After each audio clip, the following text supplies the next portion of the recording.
Hello, good morning dear student. RIC की online class में मैं अयंत त्रिपाठी आप सबका एक बार फिर से स्वागत करता हूं। मैं आप लोगों को रसायन की अवधारणा एवं उसके कुछ सिद्धांतों के विषय में पढ़ा रहा था, जहां पर आगे हम लोग आज ब्रह्मांड के विषय में, ब्रह्मांड के कौन कौन से घटक हैं, पहले हम लोग सिलेबस एक बार पुनः देख लेंगे। यह हमारा सिलेबस है जिसे हमें पढ़ना है।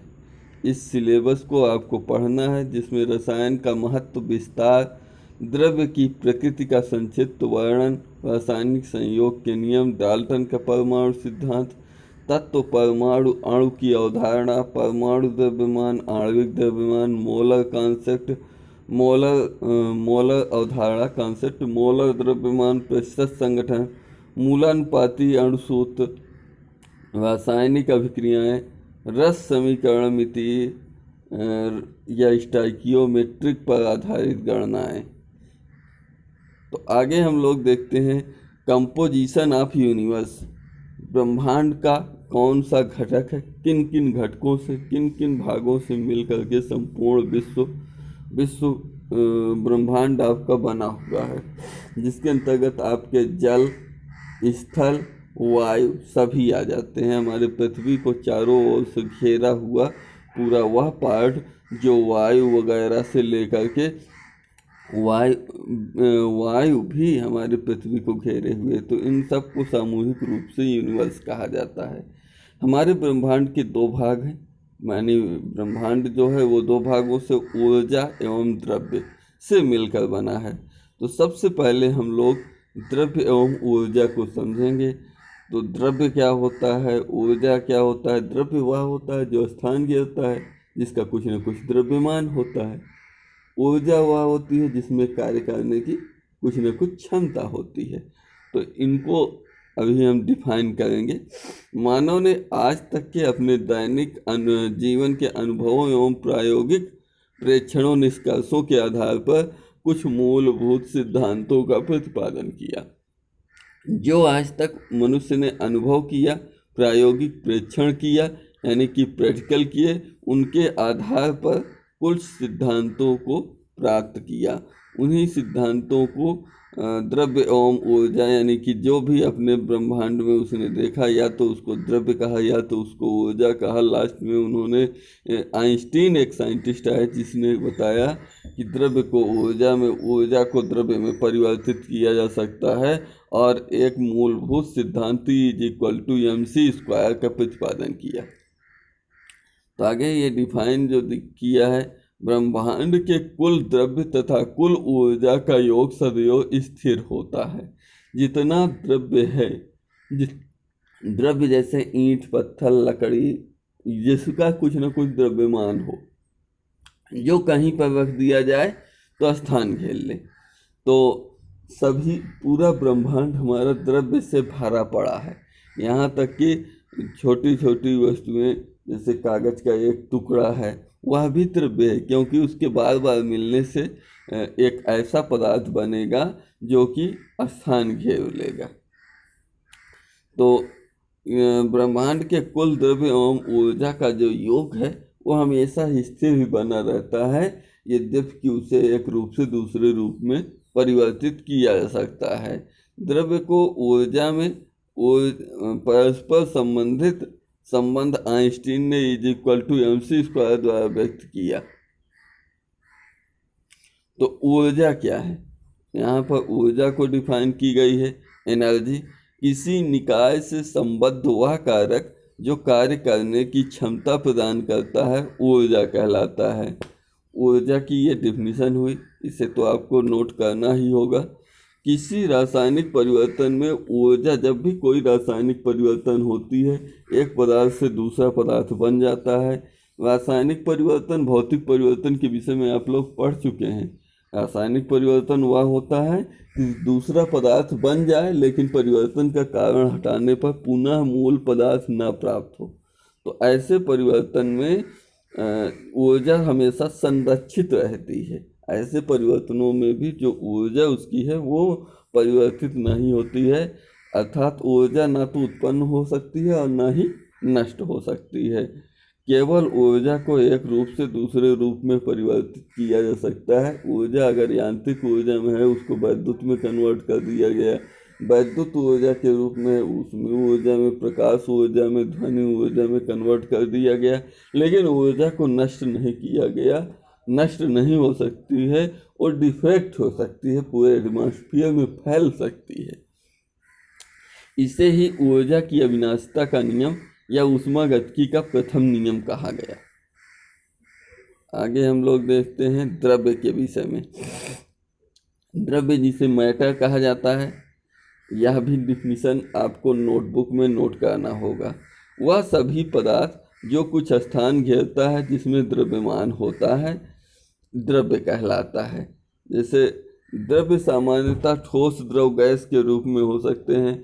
लकड़ी, ईंट, पत्थर, कोयला, जल, तेल और गैस जैसे हाइड्रोजन, नाइट्रोजन, ऑक्सीजन, क्लोरीन, ये सब गैसें सभी द्रव्य हैं। अब आपके दिमाग में एक प्रश्न आ रहा होगा कि क्या दुनिया में कोई ऐसा पदार्थ है जो द्रव्य नहीं है? तो शायद इसका जवाब आपके दिमाग में आए कि नहीं होगा, कोई नहीं है। लेकिन ऐसा नहीं है, कुछ पदार्थ ऐसे हैं कि जो द्रव्य नहीं है। जैसे कि आप सूर्य का प्रकाश कहीं पड़ रहा है, चाहे कितना गहरा सूर्य का प्रकाश हो, लेकिन ना तो वो स्थान घेरता है, यानी कि जहाँ पर वो पड़ता है वहाँ हम आसानी से जा सकते हैं। लेकिन जहाँ पर कोई वस्तु रखी हुई है, किताबों का बंडल रखा हुआ है, वो द्रव्य है, वहाँ नहीं जा सकते। सूर्य का प्रकाश पड़ रहा है, वहाँ हम जा सकते हैं। या किसी चीज़ की खुशबू आ रही है, तो खुशबू जहाँ पर माना कि पर्याप्त मात्रा में फैली हुई है, तो खुशबू, बदबू, ये सब क्या है? द्रव्य नहीं है। इस टाइप की कुछ ऐसी वस्तुएं हैं जो द्रव्य नहीं होती हैं। आगे हम लोग पदार्थ के विषय में, द्रव्य को और विस्तृत अध्ययन करने के लिए हमें पदार्थ को, किसी वस्तु के गुण को, उसके परिवर्तन को आदि को पढ़ना होगा। द्रव्य का वह एक प्रकार जिसके विशिष्ट गुण होते हैं तथा निश्चित रासायनिक संगठन होते हैं। द्रव्य का एक ऐसा प्रकार जिसके विशिष्ट गुण, स्पेशल गुण होते हैं और निश्चित रासायनिक संगठन में, फिक्स कंपोजिशन में ही बंधे होते हैं, पदार्थ कहलाता है। कोई भी पदार्थ 100% शुद्ध नहीं होता है, इसमें अशुद्धियाँ सदैव उपस्थित होती हैं। ऐसा कोई पदार्थ नहीं जो पूरी तरह से शुद्ध हो, उसमें कोई दूसरा पदार्थ ना मिला हो। दूसरा पदार्थ चाहे धूल मिट्टी के कण थोड़े बहुत ही मिश्रित होंगे तो होंगे। प्रॉपर्टीज, गुण क्या है? किसी पदार्थ का दूसरे पदार्थ में विभेद करने में प्रयुक्त कारक उसके गुण कहलाते हैं। गुण दो प्रकार के हो सकते हैं, गहन गुण, इंटेंसिव प्रॉपर्टी, विस्तीर्ण गुण, एक्सटेंसिव प्रॉपर्टी। गहन गुण वे गुण जिनका मान निकाय के आकार अथवा द्रव्यमान पर निर्भर नहीं करता, गहन गुण कहलाते हैं। निकाय के आकार अथवा द्रव्यमान पर, निकाय किस आकार का है, उसका द्रव्यमान कैसा है, इस पर निर्भर नहीं करता, गहन गुण कहलाते हैं। ये गुण योगात्मक नहीं होते, जैसे ताप, मानक इलेक्ट्रोड विभव, अपवर्तनांक इत्यादि। विस्तीर्ण गुण वे गुण जिनका मान निकाय के आकार पर निर्भर करता है, विस्तीर्ण गुण कहलाते हैं, द्रव्यमान, आयतन इत्यादि। यहाँ पर ये जो गहन गुण और विस्तीर्ण गुण की हेडिंग की गई है, ये आपकी काफ़ी इम्पॉर्टेंट हेडिंग है कि गहन गुण क्या है, विस्तीर्ण गुण क्या है। इनको डिफाइन करके आपको करीब करीब हूबहू लिखना होगा। गहन गुण कहते हैं यहाँ तक, और ये तो पूरा ही है उदाहरण, ये आप पाठ कट कर सकते हो, ठीक है ना। तो आगे, दो विस्तीर्ण गुणों का योग सदैव गहन गुण के बराबर होता है। जैसे द्रव्यमान, आयतन दो विस्तीर्ण गुण है, किंतु इनका अनुपात जो घनत्व हुआ द्रव्यमान बटे आयतन, वो गहन गुण है। किसी भौतिक गुण के मापन के आधार पर ये दो प्रकार के होते हैं। यदि किसी गुण का मापन किया जाए, मापने का प्रयास किया जाए, तो भौतिक गुण हो सकते हैं फिजिकल प्रॉपर्टी, और रासायनिक गुण केमिकल प्रॉपर्टी। भौतिक गुण वे गुण जिनके मापन के दौरान द्रव्य के संगठन में कोई परिवर्तन नहीं होता। ऐसे यानी कि जब उनका मापन किया जाए तो उनके संगठन में कोई परिवर्तन ना हो, जैसे वो पूर्व अवस्था में थे वो उसी अनुपात में वो बाद में भी रहें। जैसे H2O है, जितने मोल हाइड्रोजन है जितने मोल हाइड्रोजन जितना ऑक्सीजन है, बाद में यदि जलवाष्प में परिवर्तित हो जाए तो भी उसमें हाइड्रोजन अनुपात ऑक्सीजन का अनुपात वही उपस्थित रहे, तो उसे हम भौतिक गुण कहेंगे।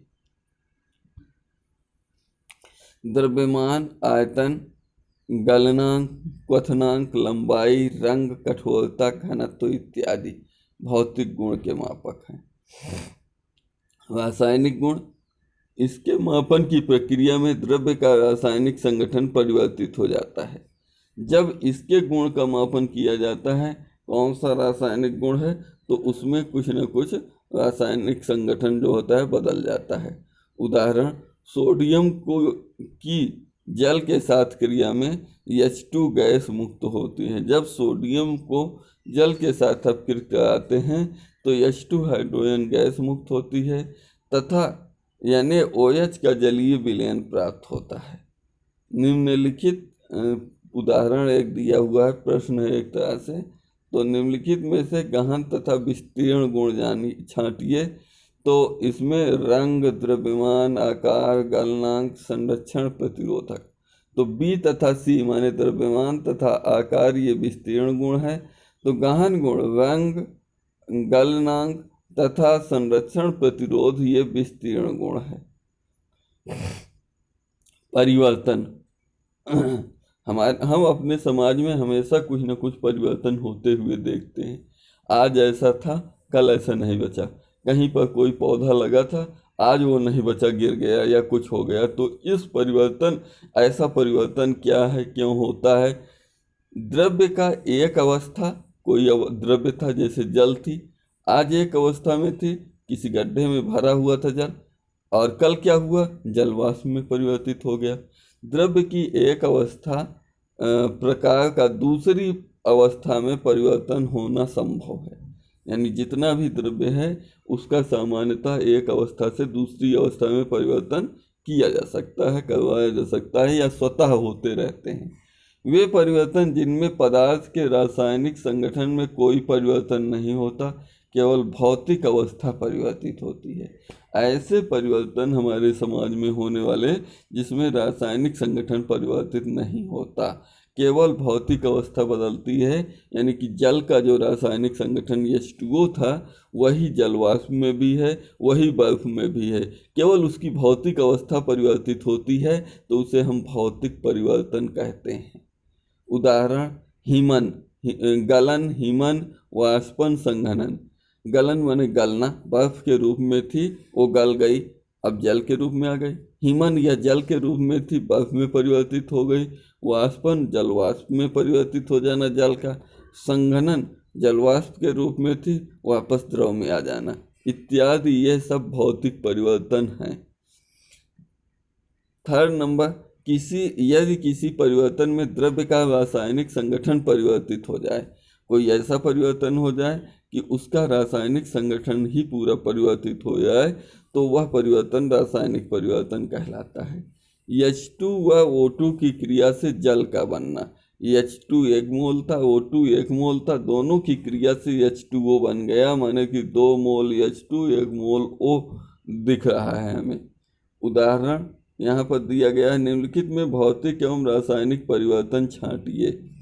तो यहाँ पर आपको दिखाया गया है, पहला ये सब क्वेश्चन ही है। जल का विद्युत अपघटन, धातु का गलन, दूध का खट्टा होना, लकड़ी का जलना, वाष्प स्खलन, संक्षारण, चांदी के तार की सतह पर धुंधला होना, बर्फ का पिघलना, हीरे का काटना, पेट्रोल का जलना, शराब का सिरके में परिवर्तन। तो यहाँ पर BEHI, बी माने धातु का गलन, ई मतलब कि जल का संघनन, BEH, H माने कि बर्फ का पिघलना, I माने हीरे का काटना, ये सभी भौतिक परिवर्तन हैं। जबकि शेष जो जल का अपघटन हुआ, दूध का खट्टा होना हुआ, जल अपघटित होती है H2O, H2 प्लस O2 में अपघटित होता है, दूध खट्टा होता है, फट जाता है। और लकड़ी का जलना, लकड़ी जल गई, वापस नहीं फिर से आपके क्या कहते हैं, चाहे कितना भी उसको लकड़ी जल गई, कोयला या राख में परिवर्तित हो गई, अब उसे चाहे फ्रिज में रखिए, चाहे कितना भी जल डालिए, वापस वो क्या कहते हैं, फिर से मूल अवस्था में नहीं बदल सकती, लकड़ी नहीं बन सकती। दूध खट्टा हो गया, फट गया, अब वापस दूध नहीं बन सकता। संक्षारण, जंग लग गया है लोहे में, अब वापस वो नहीं आ सकता, ठीक है ना, लोहा नहीं बन सकता, वो जंग के रूप में ही रहेगा। चांदी के तार की सतह का धुंधला होना, चांदी जो लोग घरों में पहनने के लिए यूज करते हैं, उसकी सतह धीरे धीरे धुंधली हो जाती है, और यदि उसकी सतह को, उसी सतह को यदि फिर से हम चमकदार बनाना चाहते हैं तो वह नहीं बन सकती, बशर्ते जब भी बनेगी तो एक परत उस चांदी की हट जाएगी, ठीक है ना। पेट्रोल का जलना, पेट्रोल जब जलता है गाड़ियों में तो वापस फिर से वो पेट्रोल के रूप में परिवर्तित नहीं होता। शराब का सिरके में परिवर्तन होना, जैसे शराब एल्कोहल को जब सिरका में परिवर्तित किया जाता है तो क्या होता है कि वापस फिर सिरका शराब में परिवर्तित नहीं हो सकता है। ऐसी सब क्रियाएँ रासायनिक परिवर्तन हैं। तो यहाँ पर भौतिक एवं रासायनिक परिवर्तनों को छांट दिया गया है। अब आप लोगों को मैं थोड़ा सा बता देता हूँ कि इस चैप्टर के इस लेक्चर में आपको क्या नोट्स बनाना है। नोट्स में आपको लिखना है ब्रह्मांड के घटक, ब्रह्मांड के कारक। ब्रह्मांड मुख्यतः निम्न दो कारकों से मिलकर बना है। पहला कारक ऊर्जा, दूसरा द्रव्य।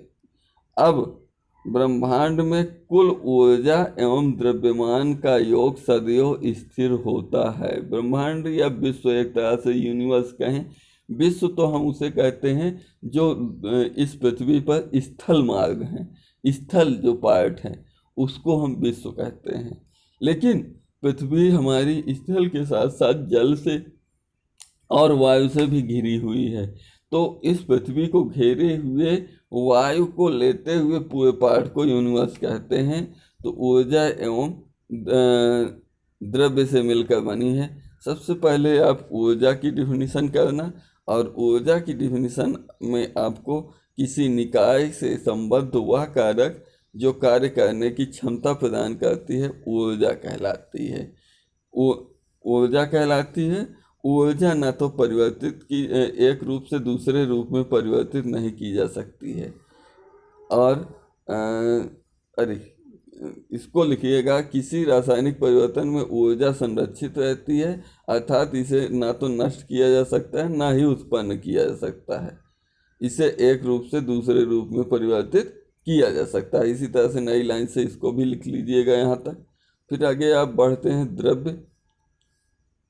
द्रव्य में आपको लिखना होगा वह सब कुछ पदार्थ दुनिया का जो स्थान घेरता है जिसमें द्रव्यमान होता है, द्रव्य कहलाता है। द्रव्य की तीन भौतिक अवस्थाएं हैं, ठोस, द्रव, गैस। फिर उसके बाद आप आगे बढ़िएगा तो पदार्थ।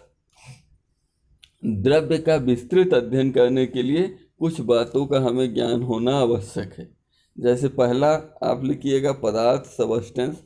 द्रव्य का एक प्रकार जिसके विशिष्ट गुण होते हैं, निश्चित रासायनिक संगठन होता है, पदार्थ कहलाता है।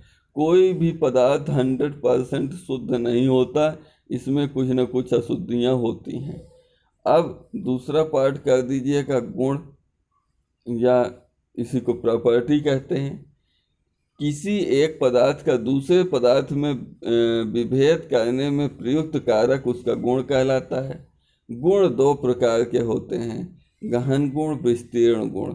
इसको गहन गुण आप हेडिंग करके वे गुण जिनका मान निकाय के आकार अथवा द्रव्यमान पर निर्भर नहीं करते गहन गुण कहलाते हैं। उदाहरण ताप, मानक इलेक्ट्रोड, अपवर्तनांक इत्यादि। विस्तीर्ण गुण वे गुण जिनका मान निकाय के आकार पर निर्भर करता है। यहाँ उदाहरण तक पूरा आपको लिखना होगा। फिर इसके बाद थर्ड, किसी गुण के आधार पर ये दो प्रकार के हो सकते हैं। गुण के मापन के आधार पर भौतिक गुण, रासायनिक गुण। भौतिक गुण किसे कहेंगे? डिफिनीशन वे गुण जिनके मापन के दौरान द्रव्य का संगठन में कोई परिवर्तन नहीं होता भौतिक गुण कहलाते हैं। उदाहरण आप लिख लीजिएगा। फिर उसके बाद उदाहरण हो जाएगा, इसमें से 2-3 लिख लेना। रासायनिक गुण इसके मापन की प्रक्रिया में द्रव्य का रासायनिक संगठन परिवर्तित हो जाता है। सोडियम क्लोराइड के साथ H2 गैस मुक्त होती है, यानी OH का जलीय विलयन प्राप्त होता है। गहन गुण, विस्तीर्ण गुण का चाहो तो ये प्रश्न सॉल्व कर लेना। परिवर्तन या चेंज, द्रव्य की एक अवस्था से दूसरी अवस्था प्रकार में परिवर्तन हो पाना संभव है। वे परिवर्तन जिसमें पदार्थ के रासायनिक संगठन में कोई परिवर्तन नहीं होता, केवल भौतिक अवस्था परिवर्तित हो जाती है, भौतिक परिवर्तन कहलाते हैं। जैसे गलन, हीमन, ये आपके बताए गए हैं। अब फिर ये भौतिक परिवर्तन की आपकी डिफिनीशन हुई। ये वाली सेकंड नंबर, ये परिवर्तन के विषय में है। ये भौतिक परिवर्तन आप हेडिंग करके लिखिएगा। भौतिक परिवर्तन वे परिवर्तन जिसमें पदार्थ के रासायनिक संगठन में केवल परिवर्तन नहीं होता है, भौतिक परिवर्तन। फिर ये रासायनिक परिवर्तन हेडिंग करके लिखिएगा। यदि किसी परिवर्तन में द्रव्य का रासायनिक संगठन परिवर्तित हो जाता है तो रासायनिक परिवर्तन, उदाहरण इसका लिख लीजिएगा। फिर इसके बाद आपको ख़त्म, आज का ये लेक्चर आपका समाप्त हो जाएगा। आप चाहें तो परिवर्तन को छांटने का ये प्रश्न अपनी कॉपी में नोट डाउन कर सकते हैं। तो इतनी बातें आपको आज के लेक्चर से नोट करनी होगी अपनी फेयर कॉपी में। मिलते हैं अगले दिन अगले नए टॉपिक के साथ। तब तक के लिए सभी लोगों को जय हिंद, वंदे मातरम।